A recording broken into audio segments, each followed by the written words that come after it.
how's it going? Hi, good, how are you? Good. Just a few things I wanted to go over before we begin today.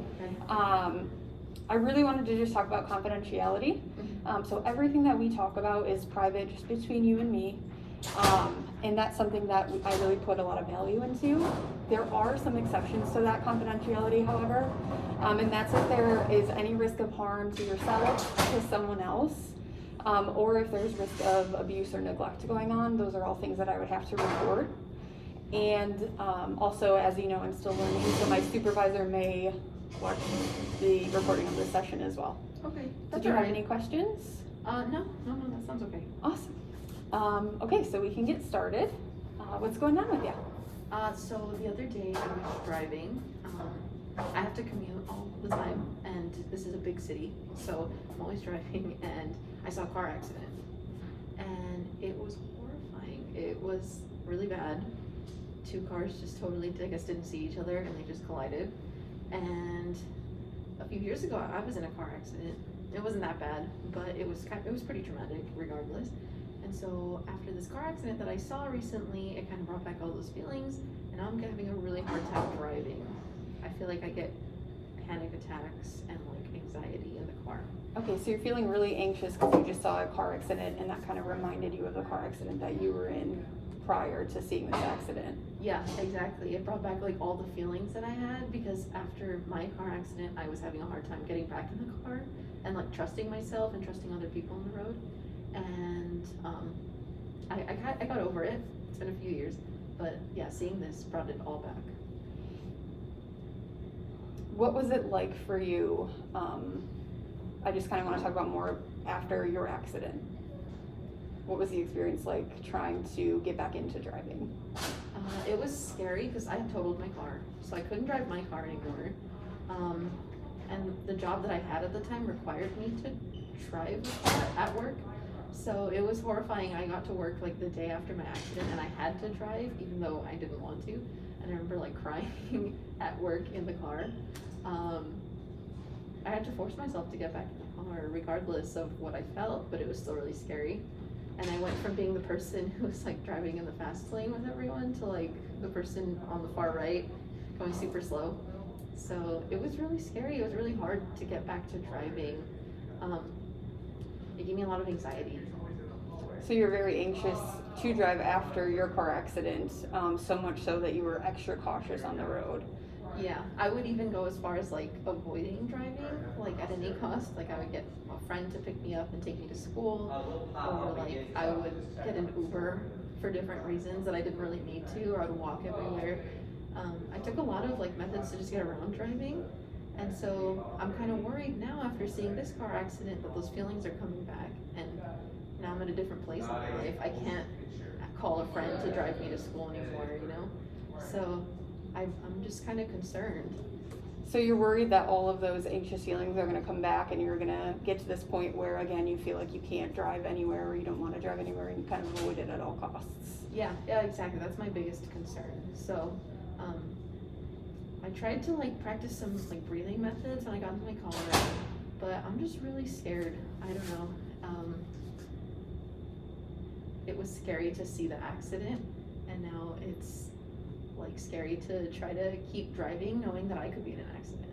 So it kind of brought back all of those feelings that you had from your car accident, and now you're worried that maybe there'll be another incident, you know, for you driving, and that's kind of why you're not avoiding yet, but you're worried that you'll get there. Yeah, and I mean, I still do have to drive, like it's an obligation that I have, obviously, and I take my niece places now, so I have like a kid in the car, and I take my dogs everywhere, so I'm just concerned that something's gonna happen, and then I'm gonna feel responsible, or like I could hit someone else, and then I'll feel responsible for something that happens to them. So you're feeling like if something did happen, not only would you be responsible for your, did you say niece? I'm sorry. Yeah, niece, niece. or your dogs, Yeah. or even the other person that was driving that you got into the accident with, if that were to happen. Yeah, and I'm not sure like what I'm supposed to do other than like just deal with the anxiety. I'm not sure if I'm just supposed to like try to calm myself down and just get through it and hope that it'll all come out okay in the end, or I don't know if there's something else I can try. Okay, so right now you're kind of stuck. You don't know where to go and how to kind of alleviate some of that anxiety from the driving. Yeah. when you got into your accident before, I know you said that you were really cautious for a while. Mhm. Is that something that you find yourself doing again?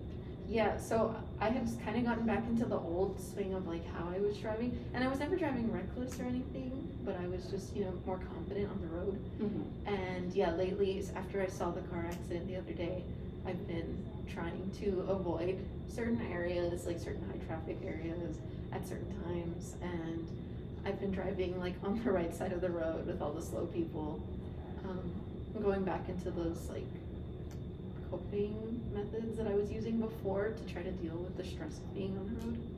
So you're just kind of reverting back to some of those old things that you used to do that helped, when you were nervous to drive in the past. Yeah, exactly.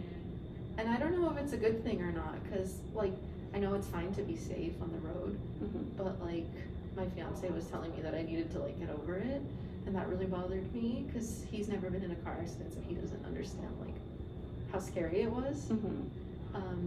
So I feel like that just kind of made it worse, because like he kind of invalidated my feelings, and then I'm still having the same feelings, so it doesn't even matter.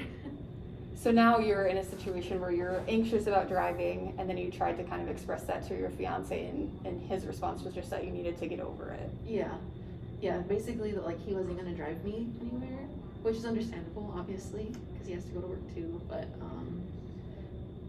yeah, And him not willing to help made you feel like not supported. yeah, I didn't even need the help. It's not like I was asking him for help, but the fact that he was just unwilling, Mm-hmm. I think made it a lot worse. Okay.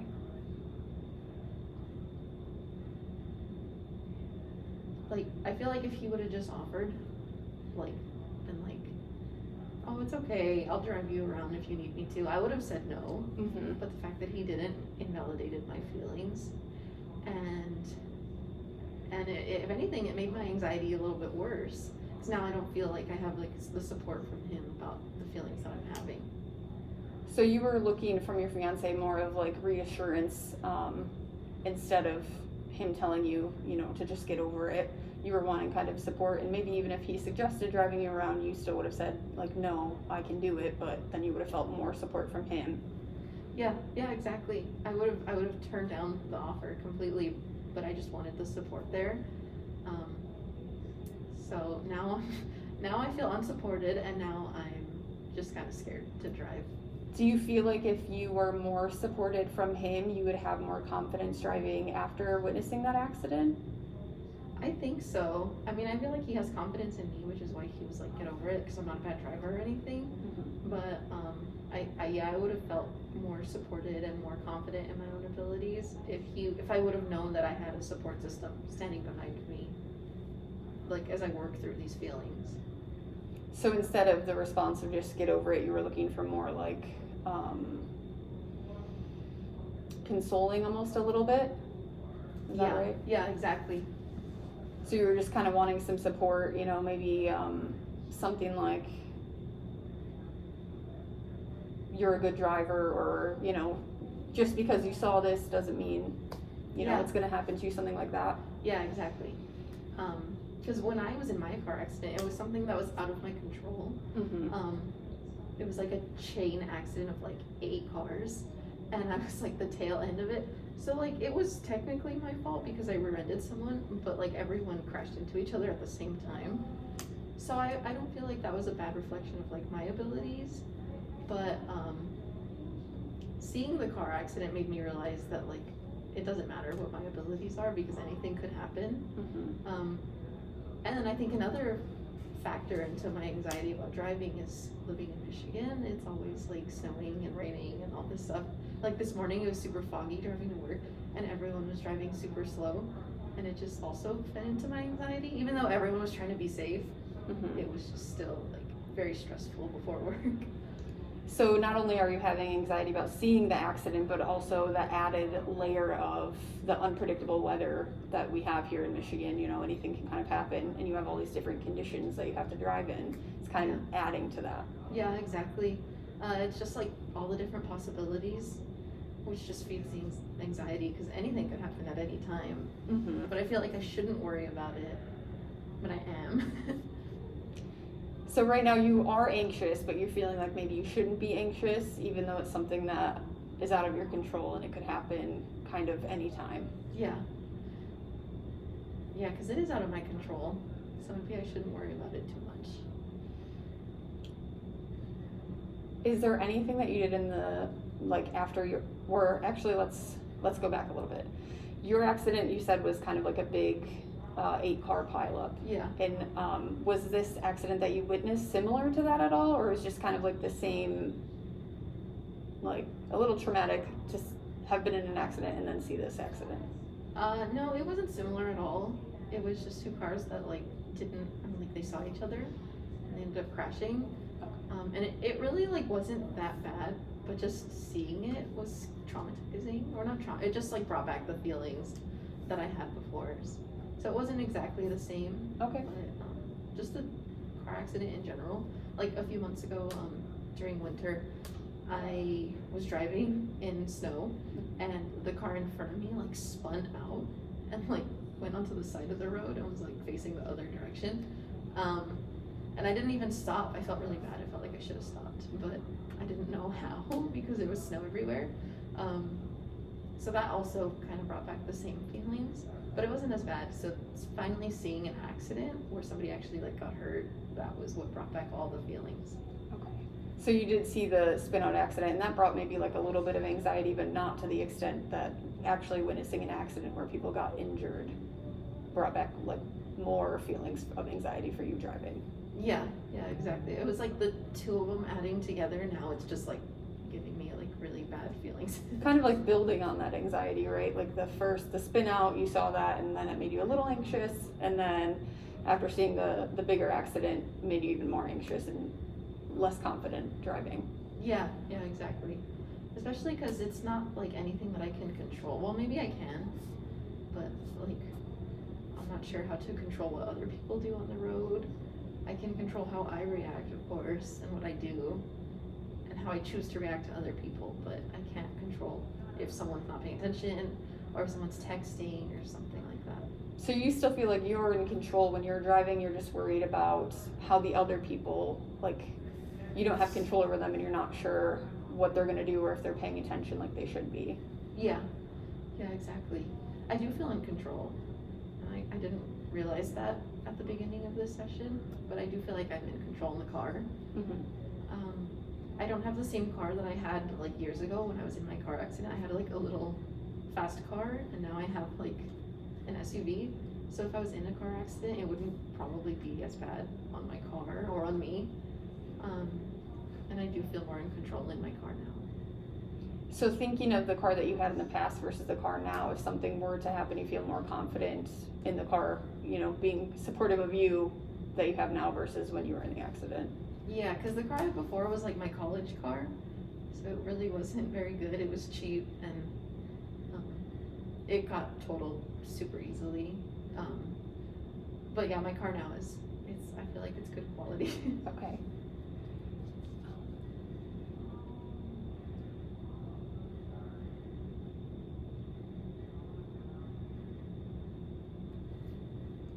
So for your confidence, I know like you said you're confident in your driving abilities. Did you feel like you had to gain that confidence back after the accident that you were in before? Yeah, oh yeah. It took a long time.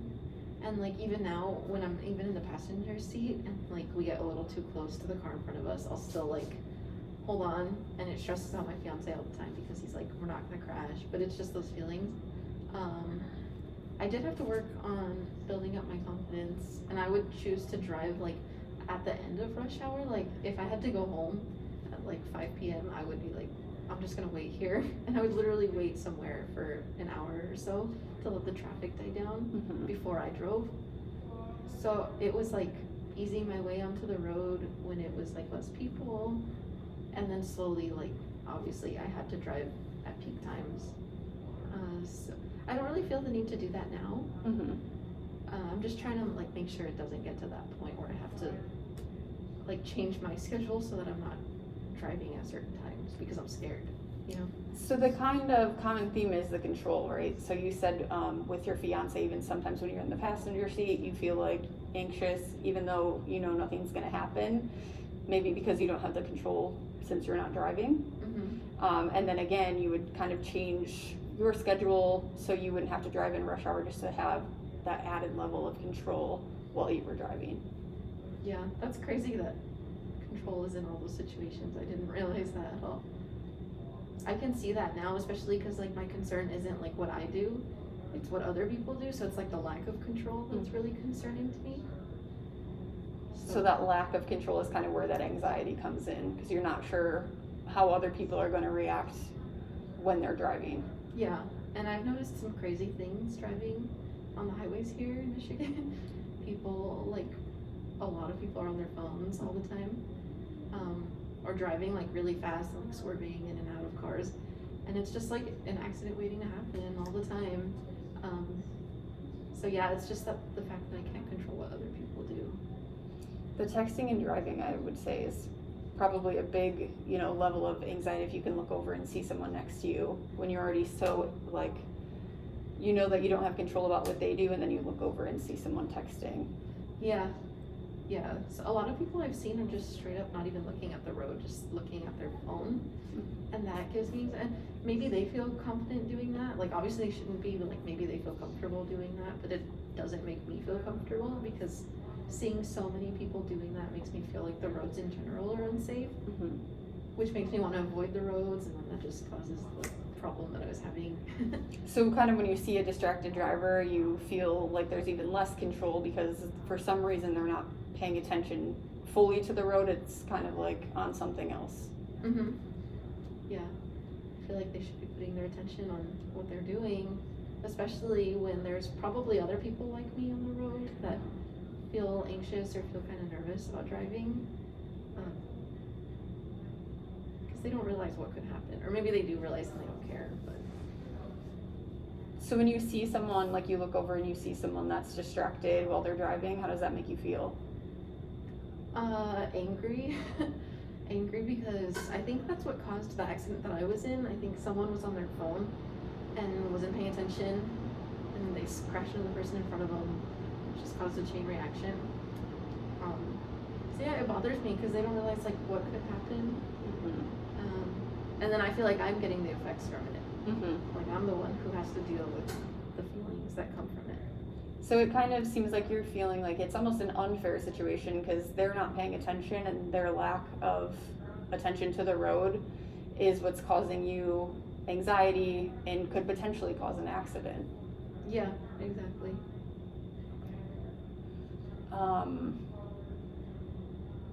What have you done? I know we kind of talked about your past accident, and you said that you would avoid driving at certain times. How did you get back to kind of a normal schedule with that? Or like a normal routine of driving everywhere and not so much avoiding times? I just kind of had to suck it up, because I had to go to work at certain times, and I had to go to school, and there was a lot of traffic, and I just had to deal with it. I remember feeling like really nervous, but sometimes it would help to have someone in the car with me, just because they could help me like calm down a little bit more. Because there was really nothing dangerous about any situation. Like rush hour traffic is like stop and go for the most part. So it's not like I was gonna get in an accident in stop and go traffic, but yeah, so I would get people to drive with me, or I would just have to deal with it, or I started listening to music, like a certain playlist in my car that like was all happy songs, so I wouldn't feel stressed out, or I would listen to like different talk shows. Okay. Because if someone couldn't be in my car, then it would help to have someone talking, even if they weren't there. Okay, so before, to kind of like alleviate some of that anxiety, it would help to have someone in the car, or to listen to more positive, happy music, or maybe even like a podcast or a show, so it felt like someone was there with you. Yeah. And you know what's funny? I was talking with a coworker about that when I was back in college, when I was trying to deal with driving again, and my coworker was like, oh yeah, I listen to Netflix in my car. And I'm like, wait, you watch Netflix? And she was like, yeah, I watch Netflix in my car. She puts the phone and watches Netflix while she drives. And that just brought back even more bad feelings, because I'm like, what? Like, how can you watch TV while... So similar to the texting and driving, right? It's just another level of distraction, and maybe even more so. I mean, either way, you're looking at your screen, but to watch a whole show while you're driving. Yeah, exactly. That doesn't make sense. Yeah. And it makes me wonder why other people aren't also nervous driving. Like, why don't they feel those feelings? I don't know. It's strange. Does she full on watch the show? Or does she, okay. She said she did. She had like an hour commute to work every day because she lived really far. So she said it kills time to watch the show. I was just curious, I know how you had mentioned like listening to a like a podcast or something would help you, so like maybe that was a layer that would help her if she was just listening. If she was listening, but she said that she would watch it, which is like scary.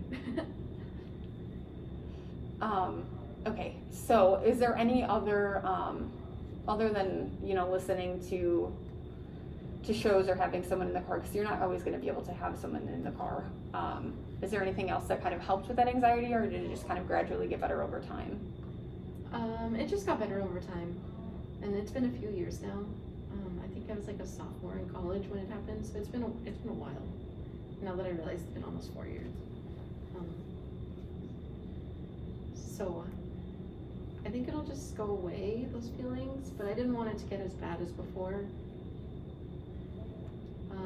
And now that you bring up like the lack of control that I'm feeling, I feel like that applies to a lot of other areas of my life, not just driving. Like different things that give me anxiety. I've been having a lot of anxiety about my neighborhood too. I just moved to this new area, and it's a nice neighborhood. It's a nice like apartment complex area. But the same like lack of control, I think, is kind of tripping me up because I can't control what like other people do. And like the other night, someone was like playing really loud music, and like I can't control what he does. But it was stressing me out that the music was so loud. And then people take their dogs out, and their dogs are like obviously kind of aggressive or reactive. And I take my dogs out too, and my dogs are small. So that also gives me a lot of anxiety. And it's the same like lack of control, I guess, because I can't control what other people do. So now that you mentioned it, I'm kind of seeing it in other areas of my life. Okay. Just to kind of, we're getting close to the end of our session here, so just to kind of recap what we talked about. You recently witnessed an accident, and that brought back some anxiety that you had from a previous car accident that you were involved in. And you're not quite to the point where you were with avoiding driving and times to be on the road, but you just don't want to be back. You don't want to get back to that point where you are doing those things. And part of that is coming from not having control over what other people do when they're driving.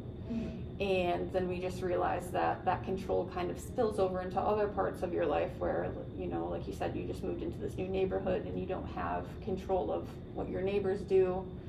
And there's been some things that helped with the driving in the past, like listening, you know, to music or having someone in the car or something like that. Yeah, that's basically everything. Okay, awesome. So since we talked so much about control, I think that we should set kind of a goal for control, since it is spilling over into other parts of your life. Is that something that sounds like? Yeah, that sounds reasonable. Do you have any things that you would like to work on specifically, or any ideas that, you know, would help you work on that? Maybe being comfortable with not being in control all the time. So like just recognizing situations, like while I'm in the situation, that like I don't have control and it's okay. Okay. I think that I could do that this week. Do you think that maybe we can, you could come up with 2 different solutions this week where maybe you felt yourself not in control and you were having those feelings, and just kind of write them down, and then you can bring them to the next session and we can talk about them? Yeah, that sounds good. Awesome. And that seems like doable. You should be able, you know, it's not kind of crazy. It's something you think, well, that's good for a week, right? Yeah, 2 is good. Awesome. Okay, so we'll get those 2 control situations and we'll talk about that next week. All right, sounds good. Awesome. Thank you.